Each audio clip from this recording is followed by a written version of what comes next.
ladies and gentlemen, it does appear that there has been some news regarding Wuthering Waves, and that's specifically regarding the newest 5-star limited character, a sub DPS, Roccia, that's being added to the roster. And we're all pretty familiar with her after the 2.0 main story quest, but now it's time to get an even deeper understanding of her character and a bit more of her lore with her Resonator showcase. And this one is kinda long, about 3 minutes and 38 seconds. I think it's actually one of the longest ones yet, so I'm excited to see what they have in store. This is actually not pre-watched at all, and so what you're going to be seeing is my genuine reaction to it. I got a couple of stills for like a thumbnail, but nothing beyond that. So with that, I'm not particularly too excited for this character, but maybe this trailer will change my mind. So let's go ahead, let's get right on into it, ladies and gentlemen.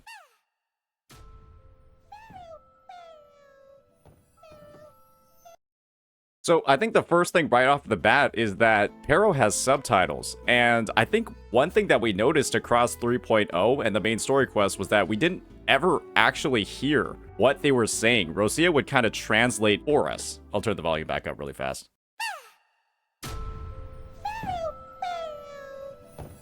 So yeah, I mean, we have never actually heard unless I'm remembering incorrectly, what Pero has been saying directly through subtitles. So that's really, I guess we're seeing this entire trailer from Roccia's point of view. Because what Roccia did across the main story quest was go ahead and translate every single thing he was saying. And so one of my hopes for her actual story quest that's going to be releasing later in 2.0 is that maybe we gain the ability to actually understand ourselves what Pero is saying. And I think that could be really interesting for the storytelling. Obviously, maybe we'll have like a one-on-one conversation with the character, and maybe he gets like separated from Roccia, and then like that's something that goes on in the story. And so I think having like a translator only character is like a little bit annoying, because then that means like they can never be apart. But I think having them separated would be a really, really interesting dynamic for the story quest. So hopefully we'll be able to understand, and we'll be able to see these subtitles for ourselves as we progress forward a bit more. I think that could be a really interesting storytelling dynamic.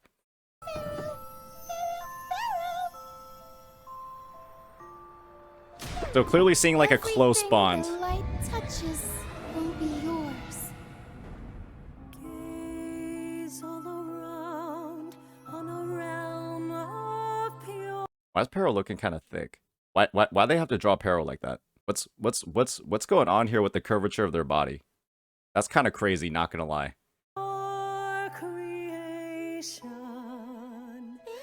But a sky of gloom bears witness as the bells of the convent chime.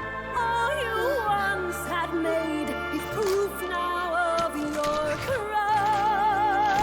Okay, right off of the bat, when it comes to the music, holy shit, this is quite a soundtrack. And this isn't even like, I want to say it's like even more effort than the Archon trailer for Mavuika and Genshin Impact, where this song is simply the backing track for the trailer, versus in Genshin Impact 5.3, for one of their most highly anticipated characters, their song is the trailer. And so from just like an objective point of view, this is literally like more effort and more work that's being put into this, because this is a super high quality song. I already got like a couple of chills, right? Like a little bit of goosebumps on the back of my neck just from hearing the vocals. And there's still more. There's still like that whole like storyline and like the actual things that Pero and Roccia are going to be saying. So right off the bat, the quality here is immense. Absolute cinema.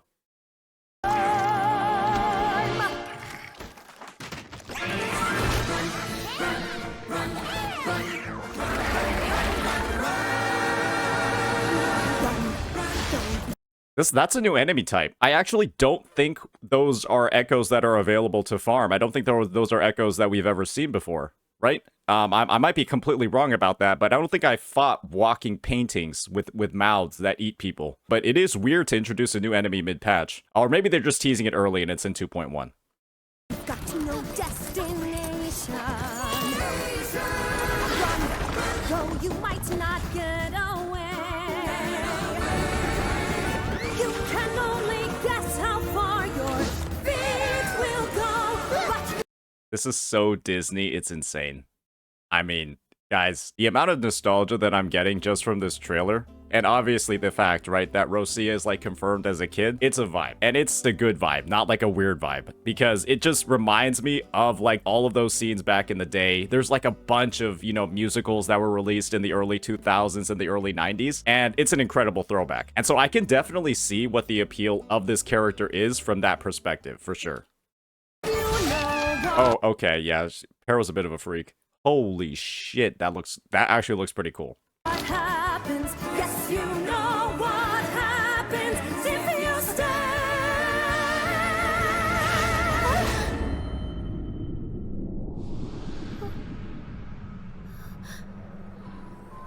Drawn to a hope in the distance. That tonal shift is really something. And ladies and gentlemen, we're only a minute and 34 seconds into the trailer. Like the scene shifts, it feels like we haven't been like staying on one part for too long, staying on like one sort of vibe for the trailer for too long. This is one of the most engaging character trailers I've ever seen, to be honest.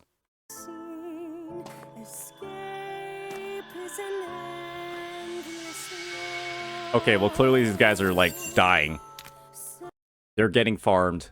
These guys are literally getting turned into like soul stones or gemstones. That's crazy. I assume that this is what happens to the pilgrims when they get sort of exiled from Renacida. They literally get farmed and turned into a resource.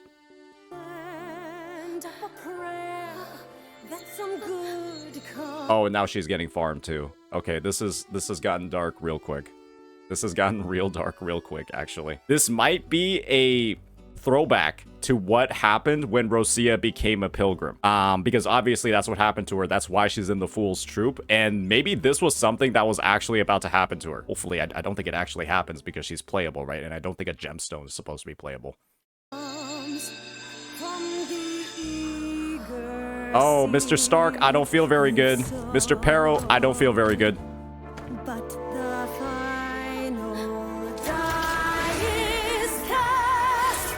The end is coming fast. Can we just appreciate the music for a second? I do actually think this is one of the best songs that they've ever had in a trailer. Not just in Wuthering Waves, but just in Gacha gaming as a whole. The production value here is genuinely insane.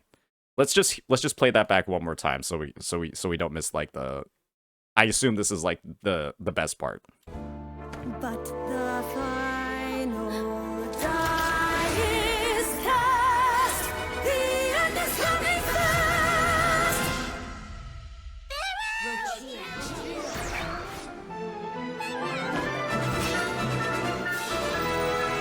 Saved.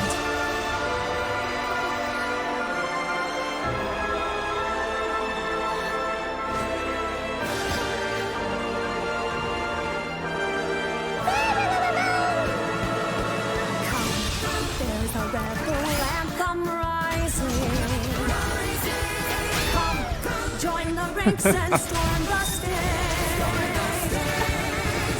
It's the final act before the curtain call.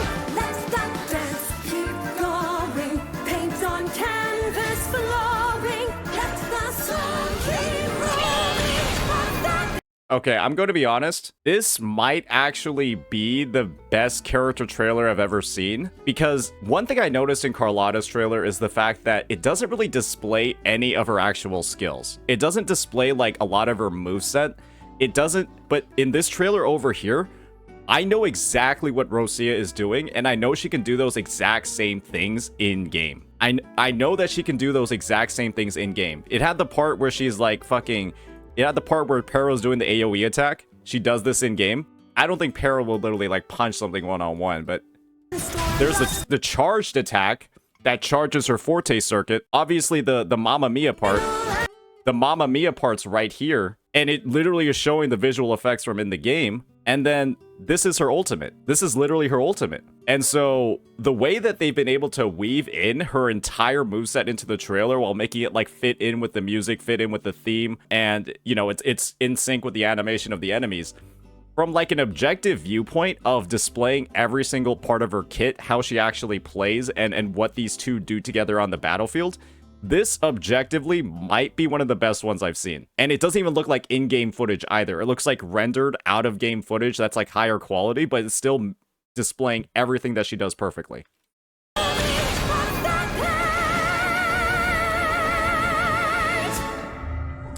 And yeah, I mean, holy shit, that was good. That was awesome.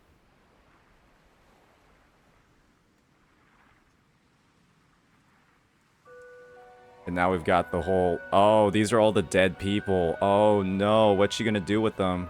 What is she a necromancer? Oh. Oh my gosh. They turn into paintings. When the spotlight graces the stage once more.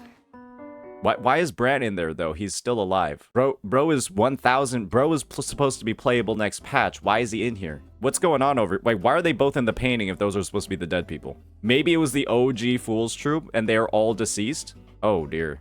Is this like is Brant basically just like Davy Jones? Part of the ship, part of the crew. Like what's going? Are they? Is everyone actually dead? We shall return. We shall return.